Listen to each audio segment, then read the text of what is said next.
Morning, morning, morning. Good morning. Good morning to you. But we want to start this morning talking about the 2024 Hey Campaign Ambassadorship Program and regional focus for the Lashley Foundation. Joining us to talk a little bit more about it is a young woman who's been a part of this organization for the last 2 years, but she started community work from secondary school, QC, that is. So here she is, the Community Engagement Coordinator with the Lashley Foundation, Naomi Cambridge. Good morning and welcome. Good morning. Thank you for having me. So good to have you here. Yes, thank you. It's good to see a bright, beautiful face in the morning. Yours yeah, too. And a big smile. All right, so before we get into the launch of this Hey Ambassador Program for 2024, I want to hear a little bit more about your background. What drove you to want to do some charity work? Yeah, sure. Well, I come from a small island, as we all do, and so of course for me it doesn't really feel like charity work, it feels more of a duty. So since I was maybe about 17, 18 is when my climate journey started. So I started with raising funds with a group of students at Queen's College for the rejuvenation of Bahamas after the really devastating Hurricane Dorian in 2019. And after doing that, I didn't expect it to get the traction it did and the gratitude that it did. So after that, I found Ashley. Well, Ashley found me. And then I got started with the Hey campaign, and it's been history since there. Oh, that's beautiful. You got bitten. You know, they say that, Yeah. you know, once you start that heart work, it's difficult to walk away from it. So this is the sum total of what you've been working on for the last 2 years with the foundation. So it must be near and dear to your heart. Definitely. So tell us more about it.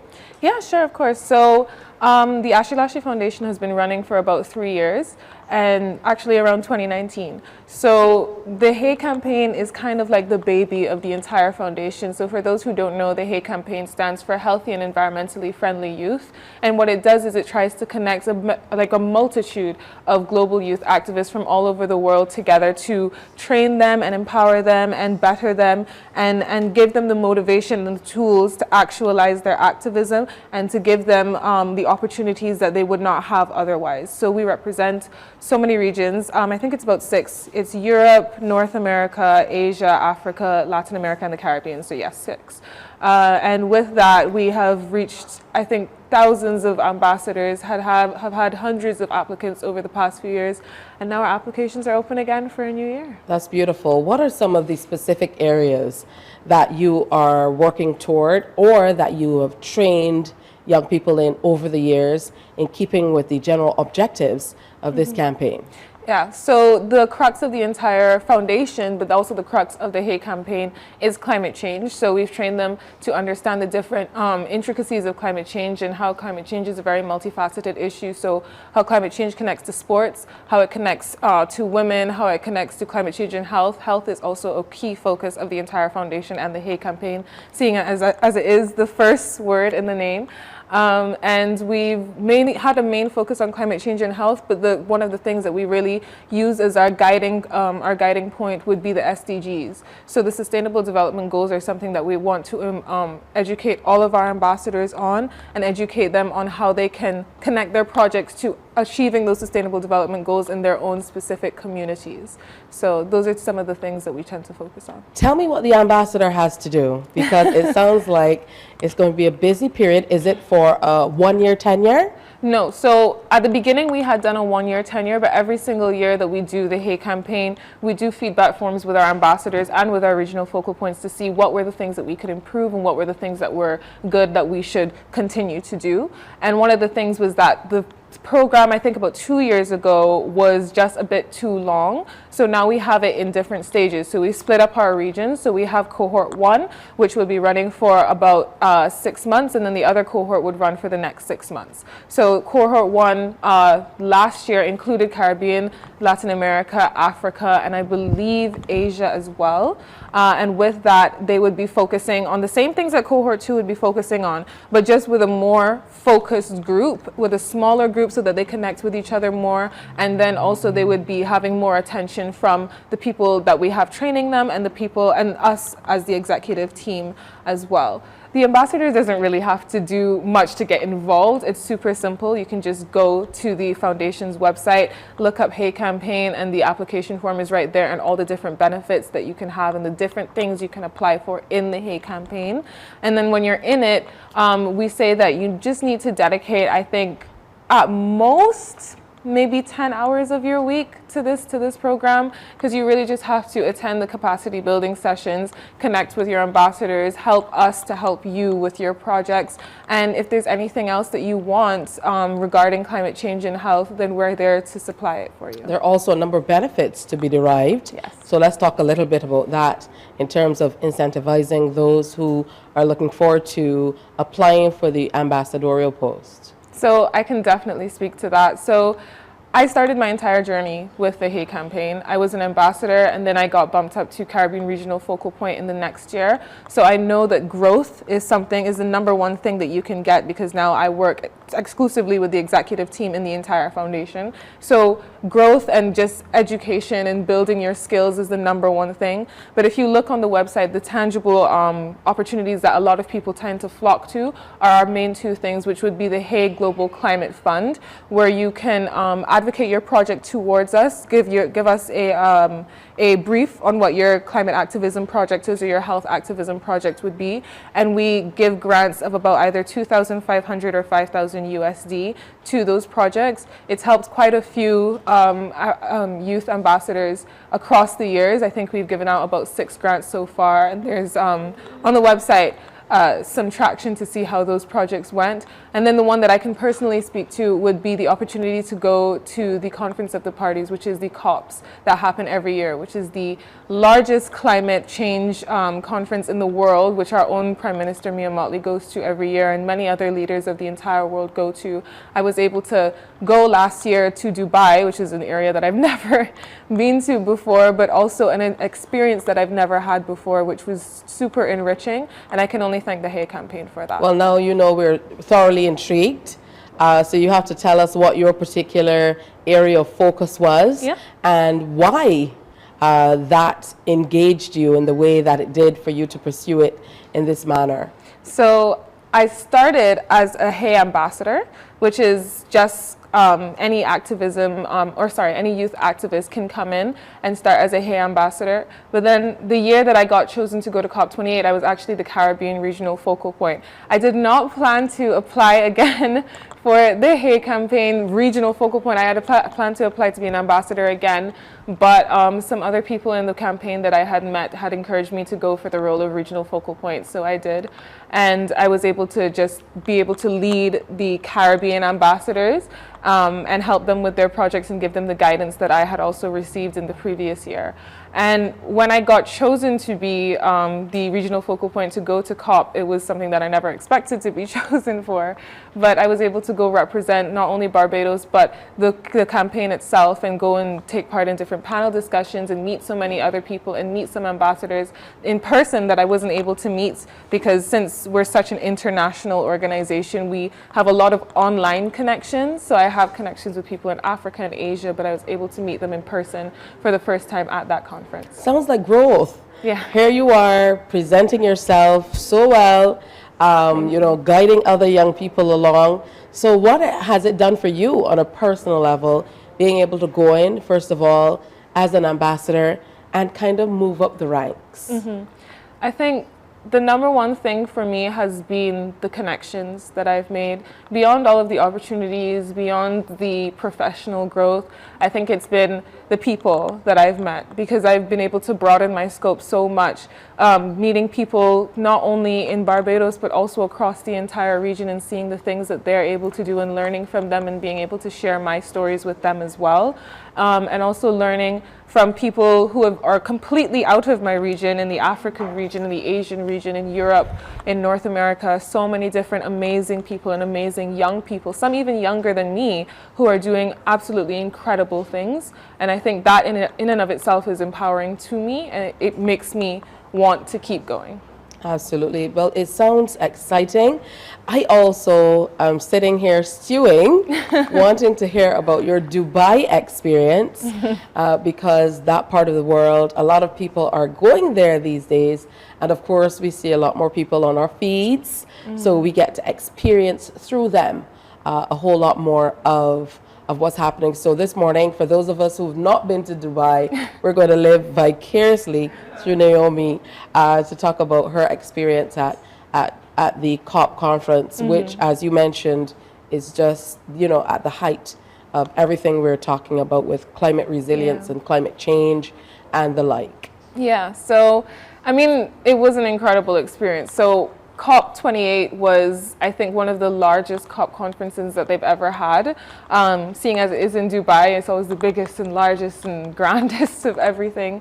But it was really interesting to go to because it's coming from a small island, coming from Barbados, and then going to one of the richest countries in the world is already disorienting. But then, as like one day later, you're at the COP conference and you're seeing, extremely influential leaders just walking past you. So that in of itself is something that you have to immediately get used to. But I tried to mainly keep it close to home. So the first place that I went to when I landed at the COP conference was the Barbados Pavilion. One, because it was the very first time that Barbados has ever had a pavilion before. And also because I just felt a need to be connected back to my roots and where is home. So I went there and I was able to connect with so many other Bajans that were there as well. And then they connected me with other people that they knew. And before I knew it, I had an amazing community of people that I was able to explore Dubai with and do so many different fun activities, even though I was only there for about 4 days. I would love to go back. But it was a really busy, very, very busy, but enriching experience. Enriching in many ways, I can imagine. Yeah. What are a few of the things that stay with you from that experience? Pardon me. Of course, how beautiful it was, but then so many other countries, their focus is so different. Yeah. If only because of the climate, if only because of who they are, where they are in the world, literally and figuratively. So for us here in the Caribbean, our idea of what climate change and climate resilience is not necessarily the same as what's happening in other places. So what were some of the main focal areas that stay with you about all that was happening at that conference? So even though we're so different, we still have that one focus, which is climate resilience. That's why everybody's there.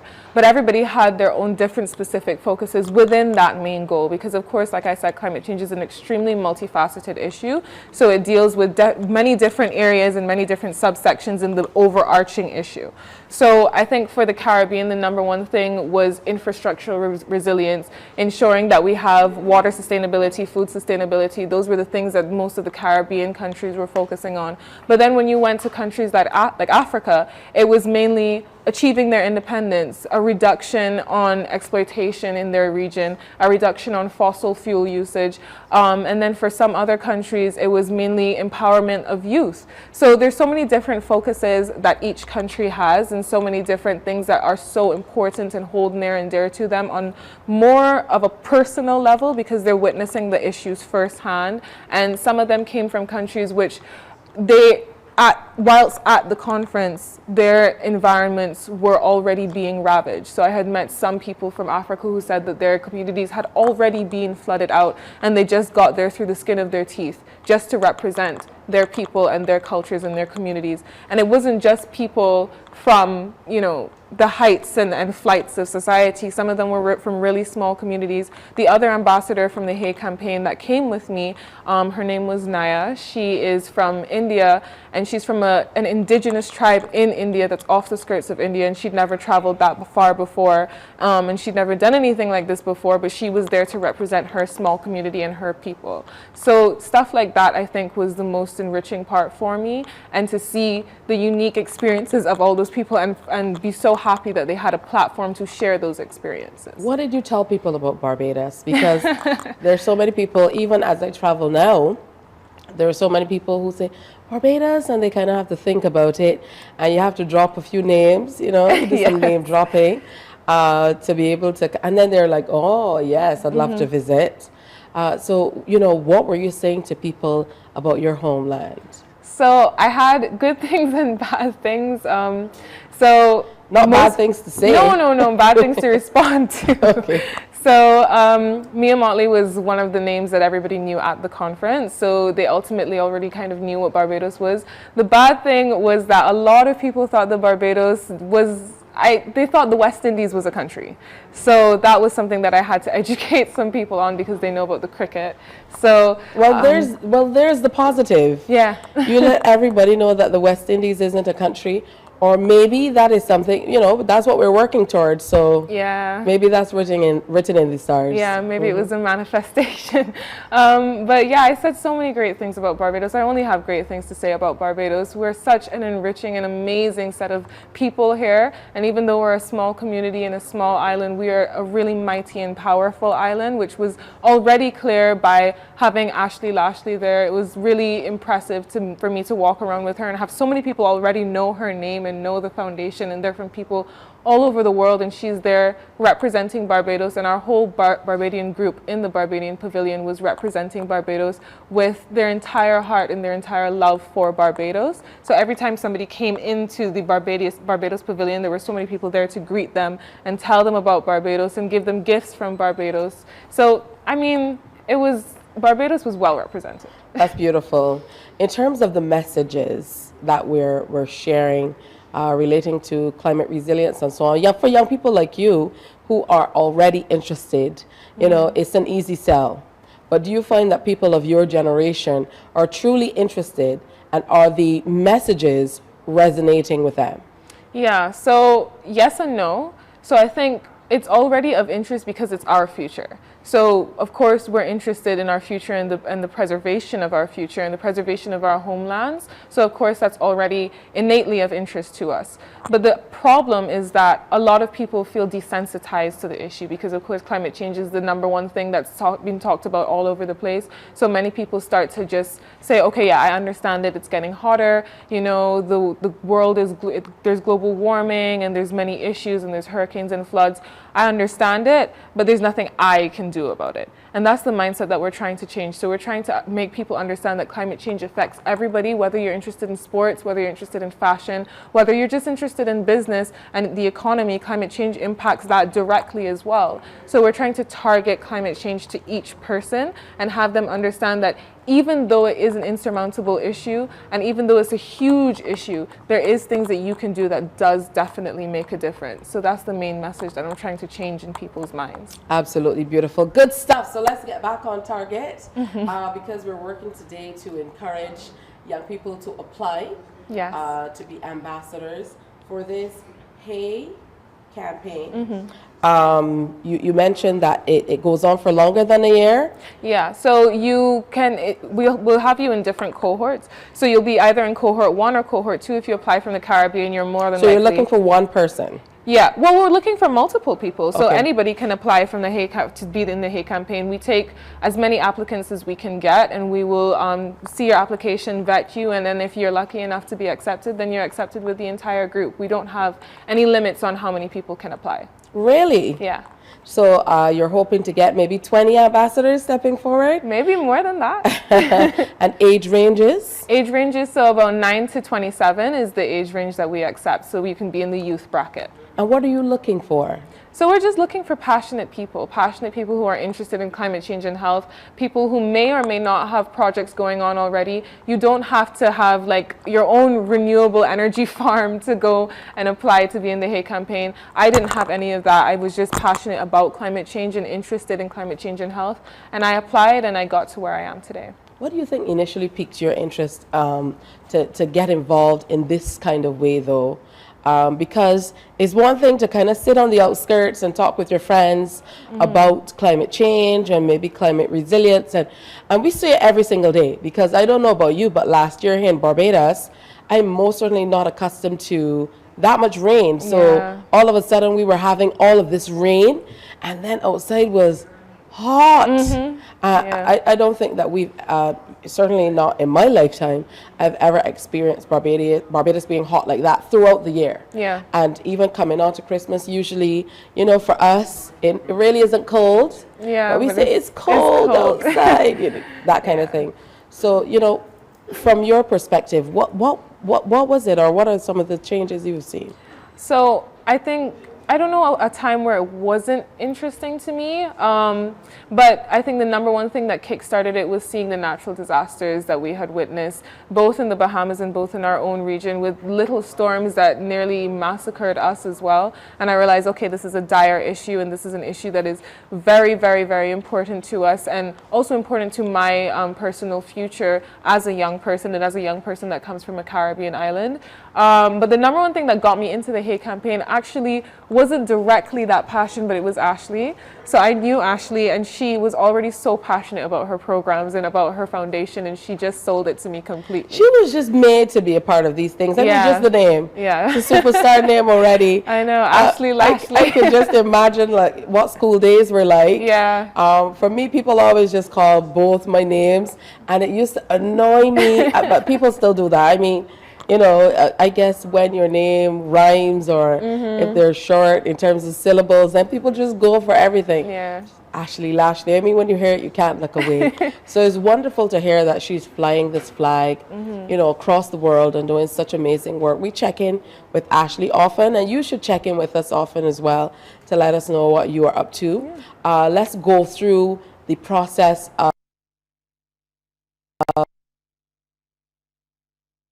of application once, because I didn't children so young. So you said from 9 to 27. Yeah, I love it. One of our youngest ambassadors, I think. Well, when she started, she was about, I think she's like 13 now. That's Maria Marshall. She's from Barbados actually, and she's been doing absolutely wonderful things. I've heard of Maria Marshall. Yeah. So she's one of our ambassadors. So it doesn't matter what age you are. Well, once you're in the 9 to 27 bracket, you can apply to be part of the Hey campaign. We target it to all age ranges and youth. All right, so the application deadline is March 7th. March 7th, yeah. So they still have a little time. Yeah, you still got time. And the application process is not super long. It's really, you just go on the foundation website. You'll see Hey Campaign at the top there. Just click on Hey Campaign, and you'll see either apply for a regional focal point or apply to be an ambassador, and you'll see the different benefits and the different guidelines under both brackets. And then you just hit apply, and it's just a application form. I think they ask for your CV. They ask you a couple questions about your interests and things that you do, and that's it. Then you're applied. I would say it takes maybe 10 minutes. That's beautiful. 10-year-olds and 9-year-olds presenting their CVs. I think that certainly will put them in a different frame of mind. Yeah. But it's been beautiful talking to you, Naomi Cambridge, Community Engagement Coordinator with the Ashley Lashley Foundation. And you said it will only call for about 10 hours of engagement per week to be an ambassador. Yeah. And I think that will help to build some rounded young people. Definitely some great causes that you're tabling to be involved in. And there are many benefits to be had by being involved. So your last call. My last call would be definitely apply for the Hey campaign. I mean, I know that I'm a bit of a biased person, but someone that has actually experienced the Hey campaign and been able to grow from it and experience so many different opportunities from it and meet so many different people, I have nothing but good to say about the Hey campaign. So I encourage everyone to apply. All right, so make sure you get online and apply. You can go to the AshleyLashleyFoundation.org to find out a little more information. The AshleyLashleyFoundation.org. Morning, morning, morning. Good morning. Good morning to you.